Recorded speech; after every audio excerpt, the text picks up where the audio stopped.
ତ ପିଲାମାନେ ସମସ୍ତଙ୍କୁ ଶୁଭ ସକାଳ। ଆଶା କରୁଛି ସମସ୍ତେ ଭଲ ଆଉ ନିଜ ପାଠପଢ଼ା ପ୍ରତି ମଧ୍ୟ ବେଶ ଧ୍ୟାନ ଦେଉଥିବ। ତ ପିଲାମାନେ Chinmay sir Odia classes YouTube ଚ୍ୟାନେଲକୁ ତୁମମାନଙ୍କୁ ସ୍ୱାଗତ। ତ ପିଲାମାନେ ଆଜି ଗୋଟେ ନୂଆ ବିଷୟବସ୍ତୁକୁ ନେଇ ଆମେ ଆଲୋଚନା କରିବା। ଦଶମ ଶ୍ରେଣୀ ସାହିତ୍ୟ ବହିର ଗୋଟିଏ ସୁନ୍ଦର କବିତା କବିବର ରାଧାନାଥ ରାୟଙ୍କ ଦ୍ୱାରା ରଚିତ ସେହି କବିତା ଯାହାର ନାଁ ହେଉଛି ଚିଲିକାରେ ସାୟନ୍ତନ ଦୃଶ୍ୟ। ଚିଲିକାର ସନ୍ଧ୍ୟାକାଳୀନ ଦୃଶ୍ୟକୁ କବିବର ରାଧାନାଥ ରାୟ କିଭଳି ଭାବରେ ଏହି କବିତାରେ ବର୍ଣ୍ଣନା କରିଛନ୍ତି ତାହା ଆଜି ଆମେ ଜାଣିବା। ତ ପିଲାମାନେ ପ୍ରତିଥର ପରି ମୁଁ ତୁମମାନଙ୍କୁ କହିବି ଆମମାନେ କବିତାକୁ ଯିବା ଆଗରୁ ପ୍ରଥମେ କବିଙ୍କୁ ଜାଣିବା। ତ କବିଙ୍କ ସମ୍ପର୍କରେ ଆମେ ଜାଣିବା କ'ଣ ନା ଆଧୁନିକ ଓଡ଼ିଆ କାବ୍ୟଧାରାର ଭିତ୍ତି ସଂସ୍ଥାପକ କବିବର ରାଧାନାଥ ରାୟ ବାଲେଶ୍ୱର ଜିଲ୍ଲାର ସୋର ନିକଟବର୍ତ୍ତୀ କେଦାରପୁର ଗାଁରେ ଜନ୍ମଗ୍ରହଣ କରିଥିଲେ। ଊନବିଂଶ ଶତାବ୍ଦୀରେ ଶିକ୍ଷକରୁ ସେ ବଙ୍ଗ ବିହାର ଓଡ଼ିଶାର ବିଦ୍ୟାଳୟ ସମୂହର ଶିକ୍ଷା ବିଭାଗର ଇନ୍ସପେକ୍ଟର ହୋଇପାରିଥିଲେ। ନୂଆ ରୀତିରେ ଓଡ଼ିଆ କାବ୍ୟ ରଚନା କରି ଚର୍ଚ୍ଚିତ ହୋଇଥିବା ରାଧାନାଥଙ୍କ କବି କୀର୍ତ୍ତିର ଗୌରବ ବାବହ କୃତି ମଧ୍ୟରେ କେଦାର ଗୌରୀ, ନନ୍ଦିକେଶ୍ୱରୀ, ଚନ୍ଦ୍ରଭାଗା, ଉଷା, ପାର୍ବତୀ, ଚିଲିକା, ମହାଯାତ୍ରା, ଉର୍ବଶୀ ଆଦି କାବ୍ୟ ଓ ସର୍ବେକ୍ଷାଂ नो ଜନନୀ, ଭାରତ ଧରଣୀ, କଳ୍ପଲତାଂ ରଚନା ରାଧାନାଥଙ୍କ ସଂସ୍କୃତ ଗୀତି ପ୍ରତିଭାର ଅପୂର୍ବ ସ୍ୱାକ୍ଷର ବହନ କରେ। ଅନୁଦିତ କୃତିର ସ୍ୱାକ୍ଷର ମେଘଦୂତ ଓ ତୁଳସୀ ସ୍ତବକ ରାଧାନାଥଙ୍କ ବହୁପାଠିତା ପାଣ୍ଡିତ୍ୟ ଓ କବିତ୍ୱର ଉଚ୍ଚକୋଟୀର ନିଦର୍ଶନ। ପ୍ରକୃତିକୁ ନାୟିକା କରି ଚିଲିକା ଖଣ୍ଡକାବ୍ୟ ରଚନା କରିବାରେ ତାଙ୍କର ବୈଶିଷ୍ଟ୍ୟ ସ୍ୱୀକୃତ। ଚିଲିକାରେ ସାୟନ୍ତନ ଦୃଶ୍ୟ ଅଂଶଟି ଚିଲିକା ଖଣ୍ଡକାବ୍ୟରୁ ଆନିତ। ଏଥିରେ ସନ୍ଧ୍ୟାକାଳୀନ ଚିଲିକାର ମନୋରମ ଦୃଶ୍ୟ ବର୍ଣ୍ଣନା କରାଯାଇଛି। କବି ସୂର୍ଯ୍ୟଙ୍କ ଗୀତାମୃତ ସ୍ମରଣ, ଜାତୀୟ ଭାବନାର ଉଦ୍ବେଳନ, ଜୀବନ ପ୍ରତି ଶାଶ୍ୱତ ବାର୍ତ୍ତା ଓ କବିଙ୍କ ସୌନ୍ଦର୍ଯ୍ୟ ଚିତ୍ତବୃତ୍ତି ଆଦି ଏହି କବିତାରେ ସୁନ୍ଦର ଭାବରେ ବର୍ଣ୍ଣନା କରିଛନ୍ତି ସେହି କବିବର ରାଧାନାଥ ରାୟ। କିଭଳି ଭାବରେ ଚିଲିକାକୁ କାବ୍ୟ ନାୟିକା କରି ତାଙ୍କର ସେହି ଚିଲିକା କାବ୍ୟଟି ରଚନା କରିଛନ୍ତି ଆଉ ତାଙ୍କର ସେହି ଚିଲିକା କାବ୍ୟରୁ ଆସିଛି ଏହି ଚିଲିକାରେ ସାୟନ୍ତନ ଦୃଶ୍ୟ। କବିଙ୍କ ଦୃଷ୍ଟିରେ କିଭଳି ଭାବରେ ଚିଲିକାରେ ସନ୍ଧ୍ୟାକାଳୀନ ଦୃଶ୍ୟ ବର୍ଣ୍ଣନା କରିଛନ୍ତି ତାହା ଏହି କବିତାରେ ଆମେମାନେ ପଢ଼ିବା। ତ ପିଲାମାନେ ଆଜିର ପାଠପଢ଼ାକୁ ଆମେମାନେ ଆରମ୍ଭ କରିବା। ତ ମାନ ପ୍ରାଚୀ ମୂଳ ଏବେ ମୀନ ଜୀବି ନେବେ, ଛାୟା କରେ ଚିତ୍ର ଦିଶେ ଠାବେ ଠାବେ। ପ୍ରାଚୀ ମୂଳ ଏବେ ମୀନ ଜୀବି ନେବେ। ଯେତେବେଳେ ସମୁଦ୍ରର ଅନ୍ତଃଦେଶକୁ ଯାଇଛନ୍ତି ମୀନଜୀବୀମାନେ ନିଜର ଜୀବିକାର୍ଜନ ଉଦ୍ଦେଶ୍ୟରେ ସେହି ପ୍ରାଚୀ କୂଳ ଅର୍ଥାତ୍ ମୂଳ କହିଲେ ଏଠାରେ କୂଳକୁ ବୁଝାଇବ, ପ୍ରାଚୀ କହିଲେ ପୂର୍ବ ଦିଗ। ଯେତେବେଳେ ସନ୍ଧ୍ୟା ହେଇ ଆସିଛି, ସୂର୍ଯ୍ୟ ଅସ୍ତାୟିତ ହେଉଛନ୍ତି, ଅସ୍ତ ହେବାକୁ ମା କୋଳକୁ ଯାଉଛନ୍ତି, ତ ସେତେବେଳେ କ'ଣ ହେଉଛି ନା ସନ୍ଧ୍ୟା ହେଇ ଆସିବାର ଦୃଶ୍ୟକୁ କବି କିପରି ଭାବରେ ବର୍ଣ୍ଣନା କରୁଛନ୍ତି ନା ଯେଉଁ ମୀନଜୀବୀମାନେ ମାଛ ଧରିବା ଉଦ୍ଦେଶ୍ୟରେ ସମୁଦ୍ର ବକ୍ଷକୁ ଯାଇଥିଲେ ସେମାନେ କ'ଣ କରୁଛନ୍ତି ନା ପ୍ରାଚୀ ମୂଳ ଅର୍ଥାତ୍ ପୂର୍ବ କୂଳକୁ ସେମାନେ ଫେରି ଯାଉଛନ୍ତି। ସେମାନେ ଫେରିବା ବେଳେ କବିଙ୍କୁ କେମିତି ଦେଖାଯାଉଛନ୍ତି ନା ଛାୟାକାରେ ଚିତ୍ର ଦିଶେ ଠାବେ ଠାବେ। ସେ ଯେଉଁ ମୀନଜୀବୀମାନେ ନିଜର ଜୀବିକାକୁ ସାରି ଦିନଯାକର ଜଞ୍ଜାଳକୁ ସାରି ଫେରୁଛନ୍ତି ସେଇ ସନ୍ଧ୍ୟାର ଆଗମନରେ ସେଇ ନାଁ ଗୁଡ଼ାକ, ସେଇ ଡଙ୍ଗା ଗୁଡ଼ାକ ଆଉ ତ ଏକା ଧାଡ଼ିରେ ଆସୁନି, ଠାଏ ଠାଏ ଆସୁଛି। ତ କବିଙ୍କ ଦୃଷ୍ଟିରେ ସେସବୁ ଠାବେ ଠାବେ ଦେଖାଯାଉଛି, ଅସ୍ପଷ୍ଟ ଭାବରେ ଦେଖାଯାଉଛି କବିଙ୍କୁ। ମତ୍ସ୍ୟ ଧରି ସେହୁ ସମୁଦ୍ର ମୁହାଣେ, ନିଜ ଗୃହ କଥା ଭାବି ଏକ ଧ୍ୟାନେ। ଯେଉଁ ଅଗାଧ ସମୁଦ୍ରର ଜଳରାଶି ଭିତରକୁ ମତ୍ସ୍ୟଜୀବୀମାନେ ମାଛ ଧରିବା ଉଦ୍ଦେଶ୍ୟରେ ଯାଇଥିଲେ ସେମାନେ କ'ଣ କରୁଛନ୍ତି ନା ସମୁଦ୍ର ମୁହାଣ ଦେଇ ଫେରୁଛନ୍ତି। ସମୁଦ୍ର ମୁହାଣ କେଉଁଠି ନା ଯେଉଁଠି ସମୁଦ୍ର ଆଉ ନଦୀର ମିଳନ ସ୍ଥଳ, ସେଇ ମୁହାଣ ବାଟ ଦେଇ ଫେରୁଛନ୍ତି। କେମିତି ଫେରୁଛନ୍ତି ନା ନିଜ ଗୃହ କଥା ଭାବି ଏକ ଧ୍ୟାନେ। ଯେଉଁ ପରିବାର କଥା ଚିନ୍ତା କରି, ଯେଉଁ ପେଟ ପାଟଣା କଥା ଚିନ୍ତା କରି, ଯେଉଁ ପିଲା କୁଟୁମ୍ବ କଥା ଚିନ୍ତା କରି ସେମାନେ ଯାଇଥିଲେ ସେଇ ସମୁଦ୍ରର ବକ୍ଷକୁ ମାଛ ଧରିବା ଉଦ୍ଦେଶ୍ୟରେ, ସେଇ ଘର କଥାକୁ ଭାବି, ସେଇ ଘର କଥାକୁ ଚିତ୍ତରେ ସ୍ମରଣ କରି ସେଇ ମୀନଜୀବୀମାନେ ଫେରୁଛନ୍ତି। ଭାଲେରୀ ଶିଖରେ ସନ୍ଧ୍ୟା ତାରା ଦେଖି, ଆସନ୍ତି ପଟିକା ମୋହଲାସ୍ୟ ଟେକି। ଭାଲେରୀ ପାହାଡ଼ର ଶିଖରେ ଅର୍ଥାତ୍ ସେଇ ଚିଲିକା ହ୍ରଦର ମଧ୍ୟରେ ଗୋଟେ ପାହାଡ଼ ଅଛି ଯାହାର ନାଁ ହେଉଛି ଭାଲେରୀ। ସେଇ ଭାଲେରୀ ଶିଖରରେ ସନ୍ଧ୍ୟା ତାରାକୁ ଦେଖି, ସେତେବେଳେ ତ ଆଉ ଘଣ୍ଟା ନଥିଲା ସମୟ ନିର୍ଦ୍ଧାରଣ କରିବା ପାଇଁ, ସେ ତାରାମାନଙ୍କର ଗତିବିଧିକୁ ଦେଖି ସେମାନେ ନିଜର ସମୟ ନିର୍ଦ୍ଧାରଣ କରୁଥିଲେ। ଆସନ୍ତି ପଟ୍ଟିକା ମହଲା ସେଠିକି। ଯେତେବେଳେ ସନ୍ଧ୍ୟା ହେଇଛି, ଚିଲିକାରେ ପବନ ବାହୁଛି, ଆଉ ନାବିକମାନଙ୍କୁ କ'ଣ କରିବାକୁ ପଡ଼ୁନି ନା କାତ ମାରିବାକୁ ପଡ଼ୁନି। ସେଇ ପଟ୍ଟିକା କହିଲେ କ'ଣ ନା ବାଉଁଶ ପାତିରେ ତିଆରି ଗୋଟିଏ ତାଟ ଭଳିଆ ସେଇଟାକୁ କ'ଣ କରନ୍ତି ନା ପବନର ବହିବା ଦିଗରେ ସେଇ ତାଟଟିକୁ ବାନ୍ଧି ଦିଅନ୍ତି, ଯାହାଫଳରେ ପବନର ବେଗରେ ସେଇ ଡଙ୍ଗାଟି ବହି ଆସେ କୂଳକୁ କୂଳକୁ, ବହିଯାଇ ଦୂରକୁ ଦୂରକୁ ସେଇ ପବନର ଦିଗରେ ସେଇ ତାଟଟିକୁ ବାନ୍ଧି ସାରିବା ପରେ, ସେଇ ପଟ୍ଟିକାଟିକୁ ବାନ୍ଧି ସାରିବା ପରେ ସେଇ ନାବରିକା ଓ ଆହୁଲା ମାରିବାକୁ ପଡ଼ିନଥାଏ, ସେଇ କାତ ମାରିବାକୁ ପଡ଼ିନଥାଏ, ଯାହାଫଳରେ ସେଇ ପବନର ସ୍ରୋତରେ ଡଙ୍ଗାଟି ଭାସି ଆସେ। ତାଙ୍କ କଣ୍ଠୁ କବି ସୂର୍ଯ୍ୟ ଗୀତାମୃତ, ଦୂରୁ ବହି ଆଣେ ଚିଲିକା ମାରୁତ।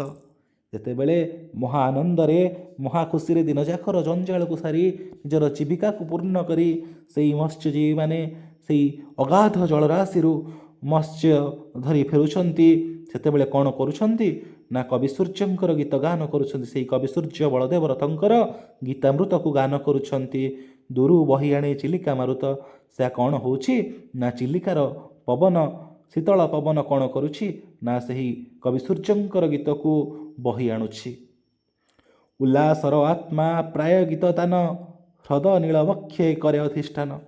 ଉଲ୍ଲାସର ଆତ୍ମା ପ୍ରାୟ ଗୀତ ତାନ, ସେଇ ଗୀତର ତାନ କ'ଣ କରୁଛି ନା କବିଙ୍କର ଆତ୍ମାକୁ ଉଲ୍ଲସିତ କରୁଛି, ପ୍ରଫୁଲ୍ଲିତ କରୁଛି, ଆନନ୍ଦିତ କରୁଛି। ହ୍ରଦ ନୀଳ ବକ୍ଷେ କରେ ଅଧିଷ୍ଠାନ, ଆଉ କ'ଣ କରୁଛି ନା ହ୍ରଦର ସେ ଚିଲିକା ଗଭୀର ଜଳରାଶିର ନୀଳ ବକ୍ଷରେ କ'ଣ କରୁଛି ନା ଅଧିଷ୍ଠାନ କରୁଛି। ହସନ୍ତି ଚୌଦୁକେ ମଧୁର ହାସିନୀ, ଦିଗଙ୍ଗନା ଜ୍ୟୋତ୍ସ୍ନା ଦୁକୁଳ ବାସିନୀ। ଦୁକୁଳ କହିଲେ କ'ଣ ନା ପାଟ ବସ୍ତ୍ର।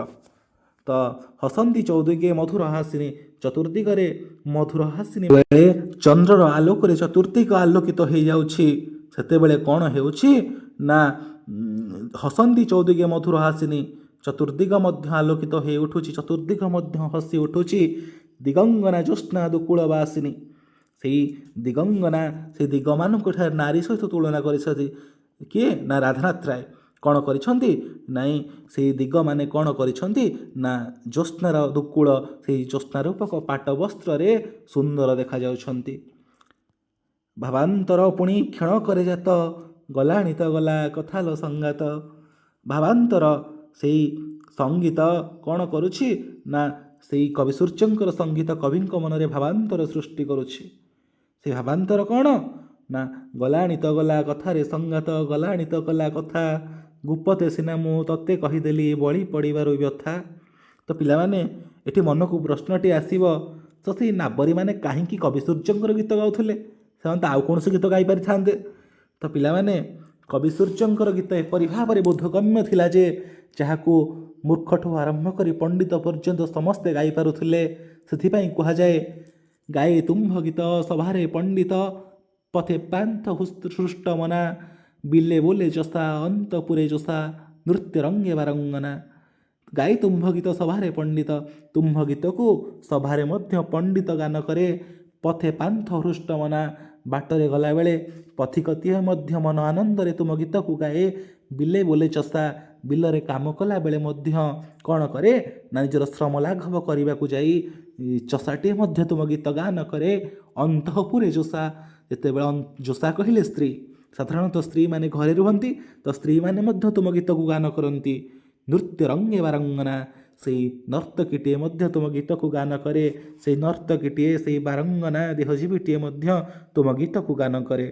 ତ ଗଲାଣି ତ ଗଲା କଥାରେ ସଙ୍ଗାତ, ସଙ୍ଗୀତ ସଙ୍ଗୀତ ଆବେଶେ ନାନା ରୂପେ ମନ, ଅତୀନ୍ଦ୍ରିୟ ଦେଶେ କରେ ବିଚରଣ।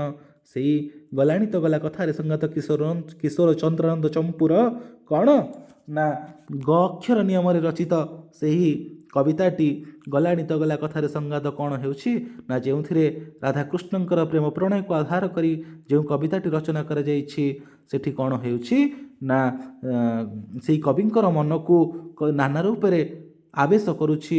କ'ଣ କରୁଛି ନା କବିଙ୍କ ମନକୁ ପ୍ରବେଶ କରୁଛି।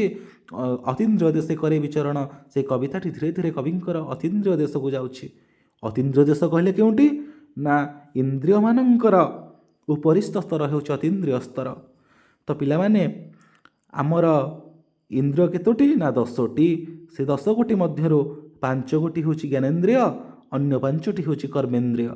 ସେଇ ଜ୍ଞାନେନ୍ଦ୍ରିୟମାନଙ୍କୁ ଅତିକ୍ରମ କରି ଅତୀନ୍ଦ୍ରିୟ ସ୍ତରକୁ ଯାଉଛି କ'ଣ ନା ସେଇ ସଙ୍ଗୀତ। ସେଇ ଗୋଟେ ସାଧାରଣ ମଣିଷ କେବେ ହେଲେ ଅତୀନ୍ଦ୍ରିୟ ସ୍ତରରେ ଚିନ୍ତା ଚେତନା କରିପାରେ ନାହିଁ, ଯାହା ଗୋଟେ କବି, ଗୋଟେ ଲେଖକ, ଗୋଟେ ଅସାଧାରଣ ମଣିଷ ପାଖରେ ସମ୍ଭବ ହୋଇଥାଏ। ମଣିଷ ମନର 3ଟି ଅବସ୍ଥା ଥାଏ। କ'ଣ ନା ଗୋଟିଏ ହେଉଛି ଚେତନ, ଅଚେତନ, ଅନ୍ୟଟି ହେଉଛି ଅବଚେତନ। ସେଇ ଅବଚେତନ ମନରେ ଖୁବ୍ ସ୍ୱଳ୍ପ ଲୋକ ଚିନ୍ତା କରନ୍ତି। ସେଇ କବି ହୁଅନ୍ତୁ ବା ଲେଖକ ହୁଅନ୍ତୁ, ଯେତେବେଳେ ଚିନ୍ତା କରନ୍ତି ସେତେବେଳେ ସେ ଅବଚେତନ ସ୍ତରରେ ଚିନ୍ତା କରନ୍ତି। ସେଇ ଅତି ଇନ୍ଦ୍ରିୟ ଦେଶକୁ ତାଙ୍କର କ'ଣ କରୁଛି ନା ବିଚରଣ କରୁଛି। କ'ଣ ନା ଗଲାଣି ତ ଗଲା କଥାରେ ସଙ୍ଗାତ, ସେଇ ସଙ୍ଗୀତର ତାନ କବିଙ୍କର ଅତୀନ୍ଦ୍ରିୟ ଦେଶରେ ବିଚରଣ କରୁଛି। ଚାଲିଯାଏ ଶୂନ୍ୟେ ଶୂନ୍ୟେ କେଉଁ ସ୍ଥାନେ, କି ଲୋଡ଼ିବା ସେ ସେହି ତା ନ ଜାଣେ। ସେଇ ସଙ୍ଗୀତ କ'ଣ କରୁଛି ନା କବିଙ୍କର ମନ ହେଉଛି ସବୁଠାରୁ ଚଞ୍ଚଳ। ସେଇ ମନ ଚାଲିଯାଉଛି ଅତୀନ୍ଦ୍ରିୟ ସ୍ତରକୁ। ସେଇ ମନ କ'ଣ କରୁଛି ନା ଚାଲିଯାଏ ଶୂନ୍ୟେ ଶୂନ୍ୟେ କେଉଁ ସ୍ଥାନେ, ସେ କେଉଁ ସ୍ଥାନକୁ ଯାଉଛି ମଧ୍ୟ କବି ଜାଣିପାରୁନାହାନ୍ତି। କି ଲୋଡ଼ିବା ସେ ସେହି ତା ନ ଜାଣେ, ସେ କ'ଣ ପାଇଁ ମଧ୍ୟ ଯାଉଛି କବି ତାହା ମଧ୍ୟ ଜାଣିପାରୁନାହାନ୍ତି। ଧନ୍ୟ ସେଇ ପରା ଯାର ଆଜ୍ଞା, ଧନ୍ୟ ସେଇ ଯାର ଆଜ୍ଞା ଶିରେ ଧରି, ଏ ଲୀଳା ରଚନ୍ତି ଦେବୀ ବାଗେଶ୍ୱରୀ। ଏଇ ବାଗେଶ୍ୱରୀ ଏଇ ଧନ୍ୟ ଲୀଳା ରଚନା କରିଛନ୍ତି ବାଗେଶ୍ୱରୀ ସରସ୍ୱତୀ। ସେଇ କ'ଣ ନା ବିଦ୍ୟାର ଦେବୀ ସରସ୍ୱତୀ ଏହି ଲୀଳା ରଚନା କରିଛନ୍ତି।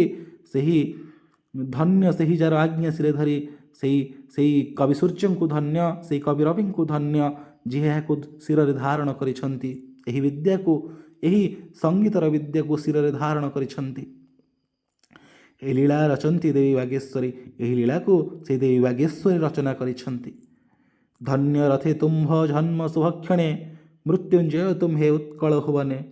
ପୁଣି କ'ଣ କହୁଛନ୍ତି ନା ଧନ୍ୟ ରଥେ ତୁମ୍ଭ ଜନ୍ମ ଶୁଭକ୍ଷଣେ।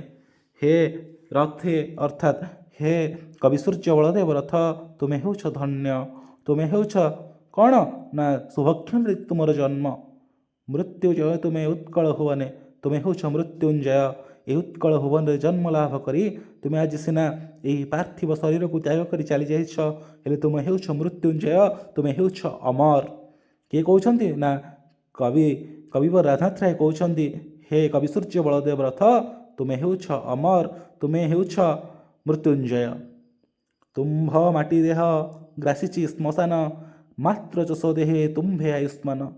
ପୁଣି କବି କ'ଣ କହୁଛନ୍ତି, ତୁମ ମାଟି ଦେହକୁ ସିନା ଶ୍ମଶାନ ଗ୍ରାସ କରିସାରିଛି, ହେଲେ ତୁମେ ମାତ୍ର ଯଶ ଦେହେ ତୁମେ ଆୟୁଷ୍ମାନ। ତୁମେ ପ୍ରତ୍ୟେକଟି ଶରୀର ମଧ୍ୟରେ ଅଛ, ତୁମେ ପ୍ରତ୍ୟେକଟି ସ୍ଥାନରେ ଅଛ, ତୁମେ ହେଉଛ ଆୟୁଷ୍ମାନ, ତୁମେ ହେଉଛ ମୃତ୍ୟୁଞ୍ଜୟ। ତୁମର ସତ୍ତାକୁ କେବେ ହେଲେ କେଉଁ ଶ୍ମଶାନ ଲୀନ କରିପାରିବ ନାହିଁ। ମୀନ ଆକର୍ଷଣ ଆସେ ପୋତପାଳ, ମୀନ ଆକର୍ଷଣ ଆସେ ପୋତପାଳ, ତରଣୀରେ ଜାଳି ଦେଲାଣି ମଶାଲ। ସେଇ ମୀନମାନଙ୍କୁ ଆକର୍ଷଣ କରିବା ପାଇଁ ଯେତେବେଳେ ଫେରୁଛନ୍ତି ମତ୍ସ୍ୟଜୀବୀମାନେ ସେଇ ଚିଲିକାର ଜଳରାଶି ମଧ୍ୟରେ ସେଇ ମାଛମାନଙ୍କୁ ଆକର୍ଷିତ କରିବା ପାଇଁ କ'ଣ କରୁଛନ୍ତି, ପୋତପାଳ କିଏ ନା ନାବିକ ନାଉରୀ। ସେ କ'ଣ କରୁଛି ନା ତରଣୀରେ ଜାଳି ଦେଲାଣି ମଶାଲ। ସେ ମଶାଲ ମଧ୍ୟ ଜାଳି ସାରିଲାଣି ଡଙ୍ଗା ମଧ୍ୟରେ। ମଶାଲ ଜାଳିଲେ କ'ଣ ହେବ ନା ମାଛମାନେ ଆଲୋକକୁ ଦେଖି ଆକର୍ଷିତ ହେବେ। ଭବେ ପାପ ମୂର୍ତ୍ତି ପରି ଅଟଇ ସେ, ସ୍ପର୍ଶେ ମାରାତ୍ମକ ରୂପେ ରମ୍ୟ ଦିଶେ। ପୁଣି କ'ଣ କବି କହୁଛନ୍ତି ନା ଭବେ ପାପ ମୂର୍ତ୍ତି।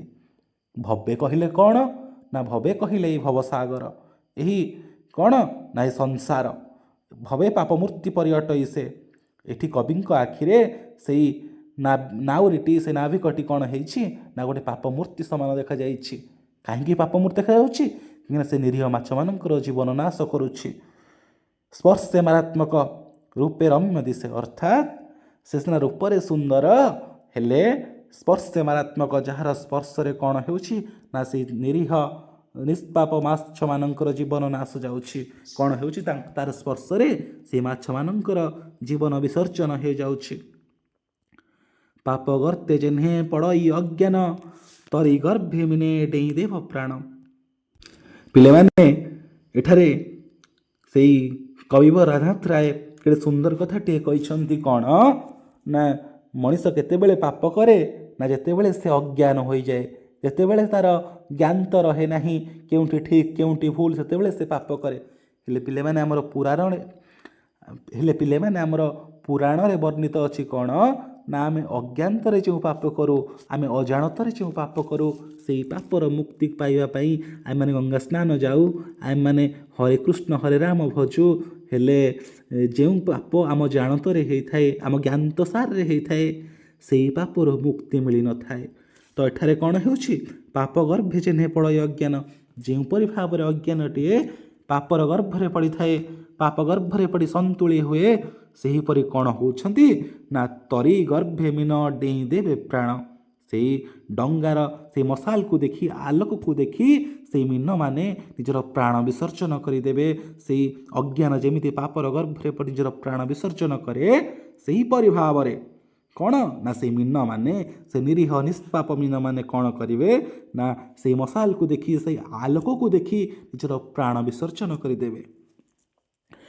ତ ପିଲାମାନେ, ଆମେମାନେ ପଢ଼ିଲେ ଏହି ଚିଲିକାରେ ସାୟନ୍ତନ ଦୃଶ୍ୟ କବିତାରେ କବିବର ରାଧାନାଥ ରାୟ କିଭଳି ଭାବରେ ସୁନ୍ଦର ଭାବରେ ବର୍ଣ୍ଣନା କରିଛନ୍ତି ସେଇ ଚିଲିକାର ସନ୍ଧ୍ୟାକାଳୀନ ଦୃଶ୍ୟକୁ, କିଭଳି ଭାବରେ ସେଇ ଚନ୍ଦ୍ରଙ୍କର ସେଇ ଜ୍ୟୋତ୍ସ୍ନାକୁ, କିଭଳି ଭାବରେ ଚିଲିକାର ଜଳରାଶିକୁ, କିଭଳି ଭାବରେ ସେଇ ଭାଲେରି ଶିଖରରେ ଦିଶୁଥିବା ସେଇ ସନ୍ଧ୍ୟା ତାରାକୁ ସୁନ୍ଦର ଭାବରେ ବର୍ଣ୍ଣନା କରିଛନ୍ତି କବି। ସେଇ କବିଙ୍କର କଳ୍ପନାରେ କ'ଣ ହୁଏ ନା ପଥରରେ ମଧ୍ୟ ପଦ୍ମ ଫୁଟେ। ତ କବିଙ୍କ କଳ୍ପନାରେ ଯେତେବେଳେ ପଥରରେ ପଦ୍ମ ଫୁଟେ, ସେଇ ସାଧାରଣ ଚିଲିକାର ସୁନ୍ଦର ଦୃଶ୍ୟକୁ କବି ଯେତେ ସୁନ୍ଦର କବିତାଟିଏ ବର୍ଣ୍ଣନା କରିଛନ୍ତି, ତାହା ଆମ କଳ୍ପନାର ବାହାରେ। ତ ପିଲାମାନେ, ଆଜିର ପାଠପଢ଼ାକୁ ଆମେମାନେ ଏଇଠି ରଖିବା, ଆଜିର କ୍ଲାସ୍ଟିକୁ ଆମେମାନେ ଏଇଠି ଶେଷ କରିବା। ତ ପୁଣି ତୁମମାନଙ୍କ ସହିତ ଦେଖାହେବ ଆଗାମୀ ଗୋଟିଏ ନୂତନ କ୍ଲାସ୍ରେ। ସେହି ପର୍ଯ୍ୟନ୍ତ ତୁମମାନଙ୍କ ଠାରୁ ମୁଁ ବିଦାୟ ଚାହିଁବି। ଯଦି ତୁମେମାନେ ଏହି ଚ୍ୟାନେଲରେ ନୂଆ ଅଛ, ତେବେ ଚ୍ୟାନେଲକୁ ଲାଇକ୍ କରିବାକୁ, ସେୟାର କରିବାକୁ, ସବସ୍କ୍ରାଇବ୍ କରିବାକୁ ଜମାରୁ ଭୁଲିବନି। ତା ସହିତ ମିଠା ମିଠା ମତାମତ ମଧ୍ୟ ଦେବ। ତୁମମାନଙ୍କର ଗୋଟିଏ ଗୋଟିଏ ମତାମତ ମୋତେ ପାଦେ ଆଗକୁ ଯିବାରେ ସାହାଯ୍ୟ କରିବ। ସବୁଦିନେ ତୁମମାନଙ୍କର ଭଲ ପାଇବା ଏହି ଚ୍ୟାନେଲ ପ୍ରତି ରହିଥାଉ। ଏ ଚ୍ୟାନେଲ ମଧ୍ୟ ବହୁତ ଆଗକୁ ଯାଉ। ତ ପିଲାମାନେ, ଆଜିର ଏହି ବିଷୟବସ୍ତୁକୁ, ଆଜିର ଏହି ଆଲୋଚନାକୁ ଆମେମାନେ ଏଇଠି ରଖିବା। ପୁଣି ଥରେ ତୁମମାନଙ୍କ ସହିତ ଏହାର ଦ୍ୱିତୀୟ ଭାଗକୁ ଆମେ ଆଲୋଚନା କରିବା, ସମ୍ପୂର୍ଣ୍ଣ କବିତାଟି ଆମେ ଆଲୋଚନା କରିବା। ତ ପିଲାମାନେ, ସେହି ପର୍ଯ୍ୟନ୍ତ ତୁମମାନଙ୍କ ଠାରୁ ବିଦାୟ ଚାହୁଁଛି। ସମସ୍ତଙ୍କୁ ଧନ୍ୟବାଦ। ପୁଣି ଥରେ ସମସ୍ତଙ୍କୁ ଶୁଭ ସକାଳ।